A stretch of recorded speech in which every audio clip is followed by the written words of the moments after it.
I never imagined collecting a little rainwater could spark a full-blown war with my HOA. But when they secretly rerouted my system and stole every drop for their precious community garden, they had no idea what kind of storm they were about to unleash. The first spring rain tapped against my barrels like music. After months of planning, saving, and work, I'd finally built a rain collection system, 5 barrels, all connected, to water my garden and slash my water bills.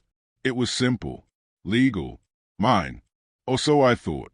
After 3 separate rainstorms, the barrels stayed mostly empty. That didn't make sense. We'd had heavy rainfall, enough to overflow them. Suspicious, I grabbed a flashlight and crawled beneath my deck to inspect the gutter lines. What I found made my stomach turn. Someone had installed hidden diversion pipes connected to my system, without my permission. Still kneeling in the mud, I suddenly felt a shadow loom. I looked up to see Ms. Reynolds, president of the Pinehurst Village HOA, standing at the edge of my property with her signature frown and a clipboard clutched tight. "Mr. Jackson," she said flatly, not even waiting for me to get up, "your garden beds are 6 inches beyond the approved layout." I stood slowly, brushing mud from my jeans. "Forget the garden beds. Who installed these pipes on my gutters?" She glanced, completely unfazed. "The association made necessary adjustments to corner properties. Had you attended last month's meeting, you'd know we voted to optimize water distribution." "Optimize? You stole my rainwater." I snapped. "Let's not be dramatic," she sighed, scribbling something on her clipboard. "According to Bylaw 72.3, excess precipitation is allocated to community spaces, and your collection system wasn't approved by the Architectural Committee." Behind her, 2 HOA workers stood silently like bodyguards, nodding along like puppets. I followed her as she walked along my property line, revealing a hidden labyrinth of disguised channels and underground pipes. "The community garden needs consistent irrigation," she said matter-of-factly. That garden, conveniently located behind the HOA office, was the same one I'd voted against funding with raised dues. Now it was being watered with my stolen runoff. "You're charging me more and stealing my resources." I asked, my voice rising. "What's your tone?" Ms. Reynolds warned.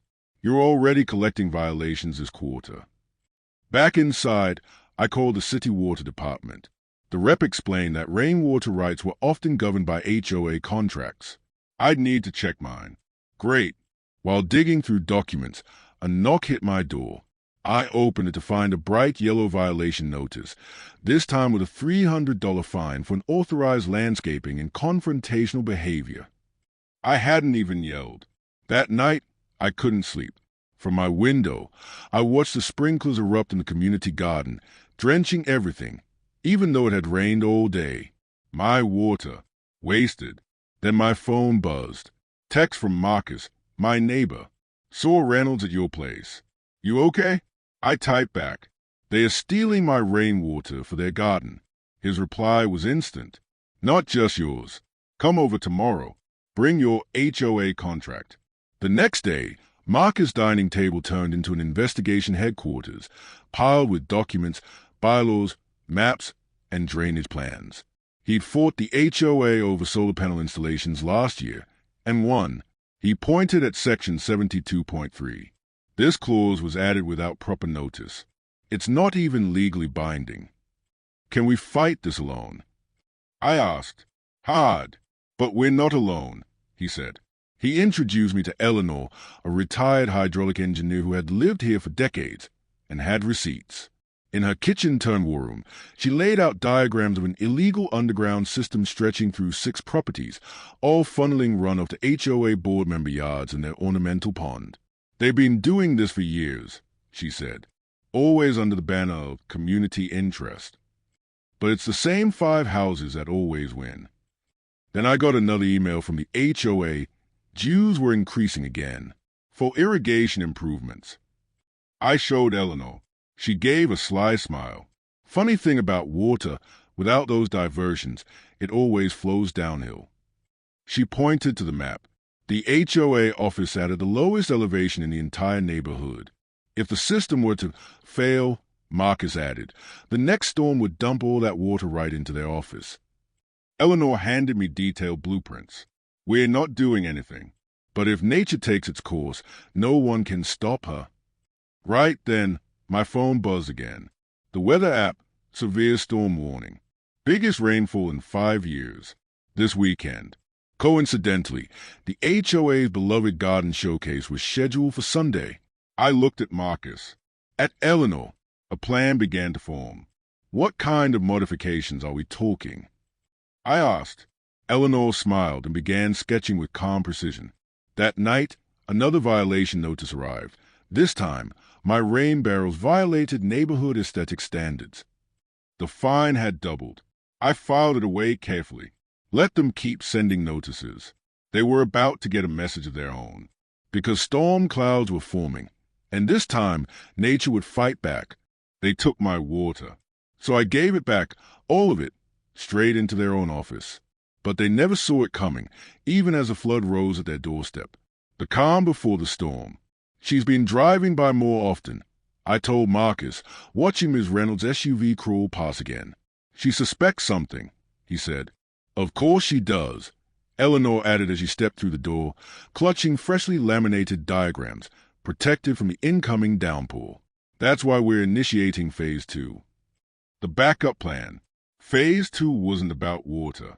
It was about evidence. Marcus had gathered documentation with help from his daughter Zoe, a sharp journalism major who had compiled a detailed dossier exposing the HOA's worst offenses: illegal water redirection, selective bylaw enforcement, financial favoritism, including multiple contracts awarded to Ms. Reynolds' brother-in-law. We'll distribute these at the emergency meeting they are bound to hold after the flood, Marcus said, sliding the folder toward me. Eleanor added, I've already filed water rights complaints with the county, but that might not be enough. I frowned. They've dodged complaints before. Eleanor's eyes lit up. That's why we brought in Diane. Scene 3. The media ally. Diane, our neighbor 3 houses down, worked for the local news station. Quietly, she'd been recording footage of the HOA's buried water diversion system. And on Sunday, purely by coincidence, a news van will be reporting on storm damage in our neighborhood. Everything was falling into place. But it all depended on me, executing the final phase of the plan, during the storm's peak, when visibility would be lowest and patrols least likely. Scene 4. Rain begins. Rain started falling as we finished prepping.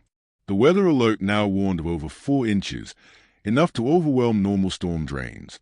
Without the HOA's artificial diversions, that water would flow naturally, straight toward the HOA office. Eleanor gave one last warning. You're not creating anything. You're simply removing interference. Nature will take care of the rest. I barely slept that night. The rain grew louder with each hour. By 3 a.m., the storm roared. Scene 5, Operation Storm Surge. I suited up, waterproof gear, boots, headlamp, then slipped out into the backyard, Eleanor's custom tools in hand. Lightning cracked the sky, illuminating my path. Thunder masked every movement. At the first junction, the main control box where 6 property lines funneled water into the HOA system, I worked fast. My fingers shook as I unscrewed the directional valve and replaced it with Eleanor's version, a fail-safe designed to give way gradually, sending water back where gravity intended. 3 more connections. I moved quickly through ankle-deep water, every moment drenched and dangerous. Then, headlights. Scene 6, the patrol. I hit the ground behind a row of shrubs and killed my headlamp. Ms. Reynolds' SUV crept past, wipers struggling to keep up. Even in this weather, she was out patrolling, suspicious of what we might be up to. As soon as she turned the corner, I scrambled to finish the final connection and ducked back into my garage. Heart pounding. Mission complete. Scene 7, Dawn of Reckoning. By morning, the storm had reached its peak. From my front window, I watched the water carve new paths through the neighborhood, not into the HOA's community garden, but toward its lowest point, the HOA office. Streams of runoff snaked along curbs and poured down drains, the same paths they blocked and redirected for years. Now they were restored. I poured myself a cup of coffee and refreshed the feed on my outdoor security camera. 8:17 a.m. Ms. Reynolds' SUV returned, tires splashing through a rising stream that now surged down our road. She parked outside the HOA building and opened her door, only to step ankle-deep into cold, swirling floodwater. And that was just the beginning. Her expression said it all. Through my binoculars, I watched Ms. Reynolds wade toward the flooded HOA office, soaked up to her calves, fumbling with her keys. She finally managed to unlock the door, only to be greeted by a wave of water that rushed out like a greeting from Mother Nature herself. It was glorious. Within 30 minutes, the entire HOA board arrived, summoned by her frantic calls. But their luxury cars couldn't get closer than a block away. The street was now a river. Even from my porch, I could hear her yelling, hurling accusations like buckets of water, but no one was buying it anymore. Scene 2. The meeting is called. By noon, the rain had eased. My phone buzzed with a notification. Emergency HOA meeting, 3 p.m. Community Center. The office? Officially water damaged and unusable. Marcus texted, "It worked." Eleanor chimed in, "Diane's news van is on Oak Street. Bring the paperwork." Showtime. Scene 3. A full house. The community center was packed. People who hadn't attended a single HOA meeting in years were suddenly wide-eyed and eager, not just about the flood, but the drama. Ms. Reynolds stood at the front, damp hair, damp pride, trying to hold herself together. "This session is to address the catastrophic flooding of association property," she began, voice cracking under pressure. "Preliminary findings suggest deliberate tampering with our water system." She scanned the room, then locked eyes with me. Some individuals recently cited for violations may have engaged in sabotage. Gasps. I didn't flinch. She gestured toward soggy documents spread across a folding table. This was a targeted attack, and our insurance won't cover it without a police report. Then, right as she raised a finger at me, Eleanor stood from the front row. "Actually, Ms. Reynolds," she said, projecting like a courtroom veteran, "I brought evidence the community deserves to see." Scene 4. Flashback. The night before. Rewind 12 hours. Rain lashed the pavement as Marcus and I huddled beneath his garage overhang. "This is it," he said. "Eleanor's map in my jacket." Marcus' bag carried the tools, 6 modified redirector valves, and the master switch. Hood up, adrenaline pumping. I followed him through dark backyards as thunder masked our footsteps. At each hidden pipe, we replaced the HOA's illegal valves with Eleanor's fail-safes. "Remember," Marcus whispered, "we're not damaging anything, just restoring the flow." Mrs. Jameson's roses gave us the hardest time. The HOA had buried pipes beneath her prize blooms. We worked around them with care, lightning flashing above. Finally, house 6. Marcus knelt by the final pipe. "Once I flip this, the whole system reverts to natural drainage." I hesitated. "What if we get caught?" He looked up, soaked and smiling. "Do you want your water back or not?" Click. The switch flipped. The aftermath. I didn't sleep. I imagined the water building, pooling, searching for its natural downhill path. At dawn, sunlight broke through silver clouds, the kind of calm that only comes after chaos. From my window, I spotted neighbors gathering. I joined them, coffee in hand. "Never seen anything like it," said Tom from 2 doors down. The HOA office sat in the middle of what could only be called a lake. Water surrounded the 1-story building like a moat. The community garden, the one they diverted our water to protect, was now a swampy mess of drowned flowers and broken fencing. A black SUV screeched to a halt just beyond the waterline. Ms. Reynolds stepped out, speechless. The HOA had tried to control nature. Now, nature was fighting back. Ms. Reynolds stepped from her SUV, her designer boots splashing into a deceptively deep puddle. A shriek echoed as she realized the water reached halfway up her calves.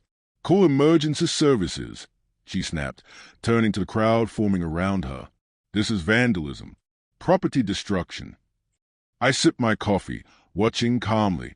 "Looks like poor drainage to me," I said. "Maybe someone should have hired a real engineer before rerouting the neighborhood's natural water flow." Her glare locked onto me. This is your doing." Before I could respond, Eleanor appeared beside me, camera in hand. "Documenting for the HOA records," she said sweetly. Oh, and Channel 5 News is on their way. They are doing a story on suburban water rights violations. Reynolds blanched. You wouldn't. I already did, Eleanor replied. The county water authority was especially interested in this garden and that decorative pond, all built without permits. Right on cue, a news van pulled up behind us. Ms. Reynolds paled further and stormed off, shouting, "Emergency meeting. Community center. 1 hour. Phase 1. Complete." The meeting room buzzed with more residents than I'd ever seen at an HOA gathering. Anger and curiosity filled the air. I slipped in next to Eleanor and Marcus. Maps and documents were spread across chairs like evidence at a trial. Ms. Reynolds took the MIC, visibly rattled. "This emergency session will address the unfortunate flooding incident and the necessary repairs," she began. "And who's paying for these repairs?" someone shouted. "Our insurance."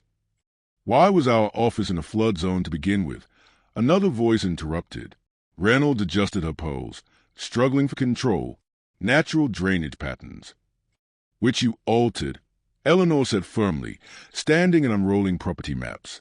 "These are the original county-approved drainage plans." She laid a second transparency over them. "And these are the illegal modifications made by this board over the last 3 years." Gasps filled the room. "The HOA diverted water from 6 private properties," she continued, "to irrigate their unauthorized garden and pond. That's outrageous." Ms. Reynolds stammered. "With stolen water," I added, stepping forward. "You fined me for my rain barrels and then rerouted water from my house." "And mine," Mrs. Jameson said, rising shakily. "My garden died. My bills tripled." Marcus joined us. "And here are the financial records, $2,700 of HOA funds spent illegally." Outrage exploded. "What happened last night," I said, raising my voice, "was nature reclaiming its path after your illegal system failed. You sabotaged it." Reynolds shouted, "That's criminal." The HOA's lawyer leaned in to whisper something. Her fury turned to fear. "We may have acted without proper permits," she admitted. "May have," Eleanor said, sliding a letter onto the table. "The county disagrees. They've launched an investigation." Chaos erupted. A reporter approached me. "Sir, do you think this is part of a larger trend of HOA corruption?" I smiled. I just wanted to collect rainwater. Didn't expect to uncover a flood of corruption. 2 days later, at 7:15 a.m., 2 men knocked on my door. Badges. "County Water Authority." "Mr. Davis," said the taller one, "we'd like to ask a few questions." My stomach dropped. "Am I under investigation?" They shook their heads. "We're investigating the board. We heard you might have information." I invited them in and shared everything: the empty barrels, the fines, the secret systems, and yes, the storm. "And the modified valves?" one asked. I believe the storm overwhelmed their design. Water found its natural path. They exchanged glances. Interesting, especially since those valves shouldn't exist at all. That evening, the next emergency meeting felt like a trial. Ms. Reynolds stood at the podium, trying to regain control. "We've uncovered a criminal conspiracy," she declared, holding up a Ziploc bag with a modified valve. "We also have security footage from the night of the storm." Gasps! Marcus tensed beside me. Then a voice rang from the back. "Before we go further, I'd like to introduce myself." A woman in a tailored suit stepped forward. Diana Fuller, Assistant District Attorney. "We've reviewed the evidence: illegal water diversion, financial misconduct, falsified records." She placed a thick folder on the table. "These are cease and desist orders. All HOA accounts are frozen. The board is suspended pending investigation." "You can't do that." Reynolds gasped. "Actually," Fuller replied, "I can, especially with 37 formal complaints." Eleanor grinned at me. I blinked. 37? As for the sabotage, Fuller continued, "You can't damage what was never legal. No charges." Cheers erupted. Ms. Reynolds tried to argue, but then Mr. Caper, retired judge, stood up. "I propose a temporary leadership committee until elections." Hands went up across the room, including mine. "You're not taking my position." Reynolds screamed. 2 security guards approached. We need you to leave." A slow clap built to thunderous applause as they escorted her out. 3 weeks later, I unlocked the newly renovated HOA office, now a community resource center. Sunlight poured into the new public meeting room. On the wall, a financial transparency board listed every expense. Eleanor arrived with plants from the now cooperative community garden. "They are thriving. Turns out shared water works better than stolen."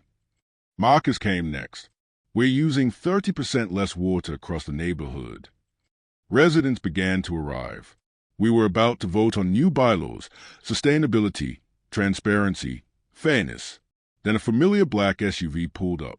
Reynolds stepped out, no makeup, no suit. She approached me. "I came to return this." She handed me a check.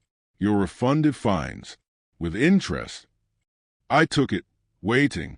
"I've agreed to community service instead of charges," she added. "They assigned me to help with the rainwater systems. Apparently, you're the expert I need to consult." The irony was thick. I could have turned her away. But instead, "Committee meets Tuesdays at 6, I said. "Bring boots. We get muddy." She blinked, caught off guard. That night, the new water-sharing program passed unanimously. I stepped outside to check my rain barrels. Full. Ready. Across the street, 3 new barrels were being installed. Kids played at the splash pad where Reynolds' fancy pond used to be. Eleanor joined me. "You know what they say about water." "What's that?" "It always finds its level in the end." She smiled, just like justice. The last rays of sunlight glinted off my original barrels, simple containers that had somehow washed away corruption and helped the community start over.